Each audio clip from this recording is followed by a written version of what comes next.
वाणी की अधिष्ठात्री देवी बीना पाणी माँ भगवती सरस्वती के श्री चरणों की वंदना करके, गुरुजनों के कमलवत चरणों को सादर प्रणाम करके आप समस्तुधि जन एवं जिज्ञासुओं के प्रति सादर नमस्कार।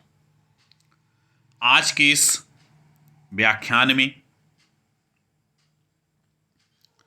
अव्ययी भाव समास के उदाहरण अधिगोपम इस पद की नियम निर्देश पूर्वक सिद्धि करेंगे।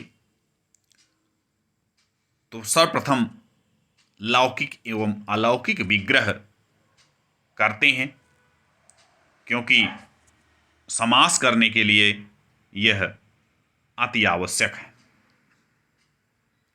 तो इसका लौकिक विग्रह है गोपी इत्यधिगोपम, अर्थात ग्वाले के विषय में। अलौकिक विग्रह आदि गोपा गी, गोपा गी आदि यह भी कर सकते हैं। गाह पाति रक्षतीति गोपाः, जो गौओं की गायों की रक्षा करते हैं, गायों का रखवाला है, उसे गोपा कहा गया है। और गो कर्म के उपपद रहते पा रक्षणे, इस धातु से कर्ता अर्थ में अन्येभ्योपि दृश्यन्ते, इसके द्वारा, इस सूत्र के द्वारा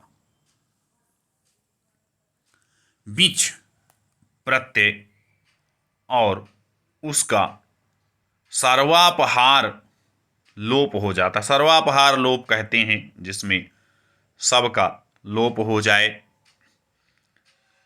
तथा और वह लोप कैसे होता है, यहां पर चकार की हलंत्यम से, अनुनासिक इकार की उपदेश अनुनासिक इससे, वकार की वेर अप्रक्तस्य से। तो इस प्रकार से सर्वाहारी सर्वापहारी लोप हो जाता है। तथा उपपद समास करने पर गोपा, यह जो आकारांत शब्द निष्पन्न होता है, और यह जो इसका रूप है वह विश्वपा के ही तरह चलता है। तो सप्तमी विभक्ति के एक वचन में इसका रूप गोपी बनता है। गोपी और गोपा शब्द का अधि अव्यय के साथ अव्ययी भाव समास करते हैं।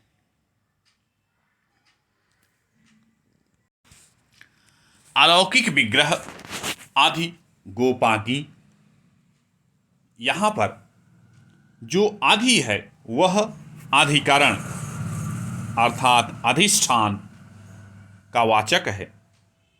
तो आदि अव्यय का गोपागी इस सुबंत के साथ अव्ययम विभक्ति समीप समृद्धि व्यध्यर्था भावात्या आदि आदि इस सूत्र के द्वारा नित्य अव्ययी भाव समास होता है। और प्रथमा निर्दिष्टम समास उपसर्जनम, इस सूत्र से प्रथमा विभक्ति में आए हुए सूत्र में अव्ययम से निर्दिष्ट आदि की उपसर्जन संज्ञा होती है।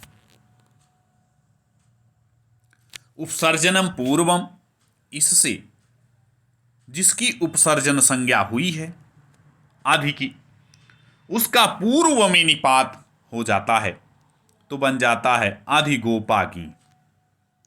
समास हो गया है, इसलिए कृतधित समासाश्च यह सूत्र आता है और इससे संपूर्ण समास समुदाय की प्रातिपदिक संज्ञा होती है।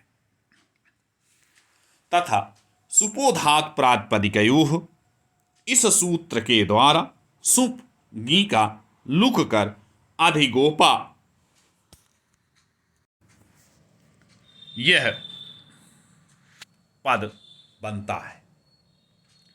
इसके पश्चात सूत्र आता है अव्ययी भावश्च। यह सूत्र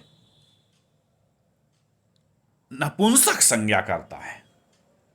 तो जो नपुंसक अधिगोपा है वह अव्ययी भाव समास होने के कारण नपुंसक संज्ञक है, अर्थात यह नपुंसक शब्द है।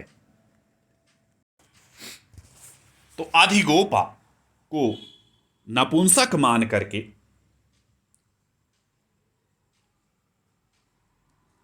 हृस्यो नपुंसके प्रातिपदिकस्य इस सूत्र से हृस्व अंतादेश कर, अर्थात अधिगोपा का जो पकार उत्तरवर्ती आकार है उसे हृस्व आदेश हो जाएगा, तो बन जाएगा अधिगोप।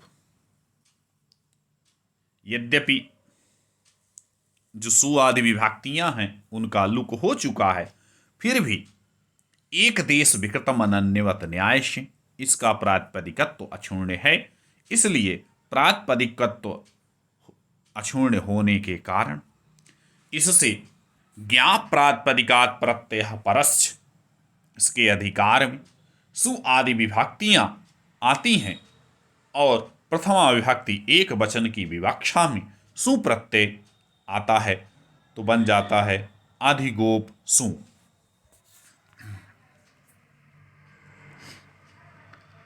अब अव्ययी भावश्च इस सूत्र के द्वारा अव्ययी भाव समास अव्यय संज्ञक भी है, इसलिए तुरंत सूत्र आ जाता है अव्ययादाप सुपः। इस सूत्र से सुप्रत्यय का लुक प्राप्त होता है, लेकिन जैसे ही लुक प्राप्त होता है तुरंत सूत्र आ जाता है न अव्ययी भावादमत्व पंचम्या। यह सूत्र नाव्ययी भावादमत्व पंचम्या यह क्या कहता है, इसका अर्थ समझें पहले।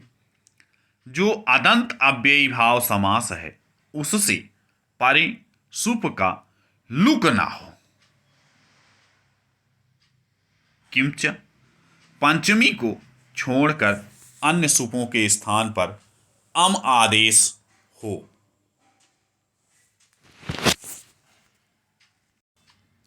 यह अम आदेश पुनः विभक्ति के स्थान पर होता है, अतः विभक्ति संज्ञक होगा और विभक्ति संज्ञा होने के कारण हलंत्यम द्वारा प्राप्त मकार की इस संज्ञा का न विभक्तौ तो समाह इससे निषेध हो जाता है और पुनः अमिपूर्वः इससे पूर्व रूप एक आदेश होकर के अधिगोपम यह पद सिद्ध होता है। तो इस प्रकार से अधिगोपम इस पद की नियम निर्देश पूर्वक सिद्धि की गई। फिर भी यदि किसी जिज्ञासु को कोई शंका है तो निश्चित रूप से वह पूछ सकता है।